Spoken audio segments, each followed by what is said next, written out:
नमस्ते दोस्तों। स्वागत है आपका एसआईपी फंड फोलियो में। आज हम डिटेल में रिव्यू करेंगे Motilal Oswal mid cap fund को, जिसमें मैं खुद इन्वेस्टमेंट कर रहा हूं। और मैं आपको बताऊंगा मेरा एसआईपी रिटर्न्स, फंड की असली परफॉर्मेंस और क्या ये फंड आपके लिए सही है इन्वेस्टमेंट के लिए, आज जानेंगे इस वीडियो में।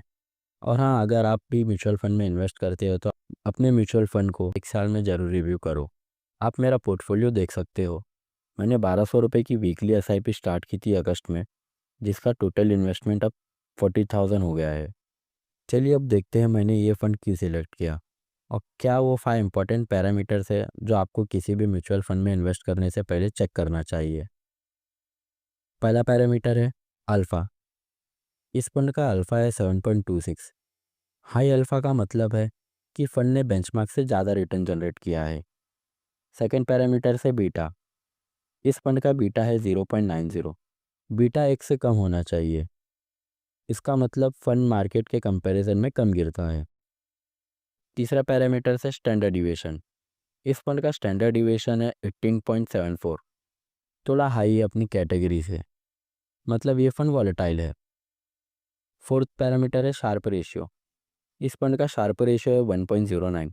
जितना ज़्यादा शार्प रेशियो उतना अच्छा risk adjusted return. Fifth parameter है सॉर्टिनो रेशियो। इस फंड का सॉर्टिनो रेशियो है 1.78।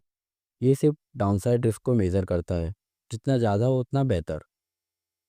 अब अगर इस फंड का रिटर्न एनालाइज करें तो 3 इयर्स का रिटर्न है 31%, 5 इयर्स का 39.40%, 7 इयर्स का 21.97%, 10 इयर्स का 19.34%। ये फंड लगातार अपनी कैटेगरी से ज़्यादा रिटर्न जनरेट करके दिया है। रिटर्न परफॉर्मेंस देखें तो 2021 के बाद से ये फंड कंसिस्टेंटली कैटेगरी को बीट कर रहा है। लेकिन 2021 से पहले, जैसे कि 2016, 2017, 2018, 2020, इस फंड ने बेंचमार्क और कैटेगरी को बीट नहीं कर पाया है। अगर आप ध्यान देंगे तो पिछले 6 महीने में ये फंड सबसे ज़्यादा गिरा है, लगभग 10%। और लास्ट 1 मंथ में ये फंड 7% ऊपर गया है, जबकि बेंचमार्क सिर्फ 5% ऊपर गया है। इससे आप समझ सकते हो कि ये फंड काफ़ी वॉलेटाइल है। मार्केट गिरता है तो ये ज़्यादा गिरता है, लेकिन मार्केट ऊपर जाता है तो ये फंड अच्छा परफॉर्म करता है। किसी भी फंड में इन्वेस्ट करने से पहले आपको उसका अपसाइड कैप्चर रेशियो और डाउनसाइड कैप्चर रेशियो जरूर चेक करना चाहिए। अपसाइड कैप्चर रेशियो बताता है जब मार्केट ऊपर जाता है फंड कितना अच्छा रिटर्न देता है बेंचमार्क के कंपैरिजन में। अगर ये 100 से ज़्यादा है तो फंड ने मार्केट से बेटर रिटर्न दिया है। और डाउनसाइड कैप्चर रेशियो हमें बताता है जब मार्केट गिरता है तो फंड कितना गिरता है बेंचमार्क के कंपैरिजन में। अगर ये 100 से कम है तो फंड ने मार्केट से कम लॉस दिया है, मतलब सेफ है। अब इस फंड का अपसाइड कैप्चर रेशियो देखें तो वो 103 है, जो कि बहुत अच्छा है। और डाउनसाइड कैप्चर रेशियो देखें तो वो 78 है, अपनी कैटेगरी से बेटर है। अब अगर आप मेरा रिटर्न्स देखेंगे तो वो नेगेटिव में है, क्योंकि मैंने एसआईपी स्टार्ट की थी जब मार्केट टॉप से गिरना शुरू हो गया था। लेकिन अब मार्केट स्टेबल है तो मेरा रिटर्न एवरेज हो रहा है।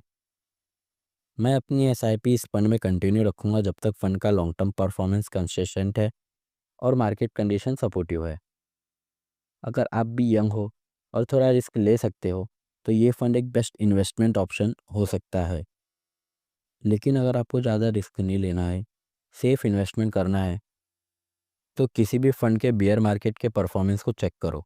अगर फंड बियर मार्केट में अच्छा परफॉर्म कर रहा है तो आप थोड़ा कॉन्फिडेंटली इन्वेस्ट कर सकते हो। और हाँ, फंड के मैनेजर्स को ज़रूर चेक करो कि क्या वही फंड मैनेजर्स अभी भी उस फंड को मैनेज कर रहे हैं। कमेंट्स में बताएं आपका एसआईपी एक्सपीरियंस कैसा रहा और आप कौन से फंड का रिव्यू देखना चाहोगे। अगर आपको ये वीडियो हेल्पफुल लगा हो तो लाइक करें, सब्सक्राइब करें और बेल आइकन दबाएं ताकि आपको मिलते रहे ऐसे ही ऑनेस्ट और डीप रिव्यूज़। मिलते हैं नेक्स्ट वीडियो में। Happy investing.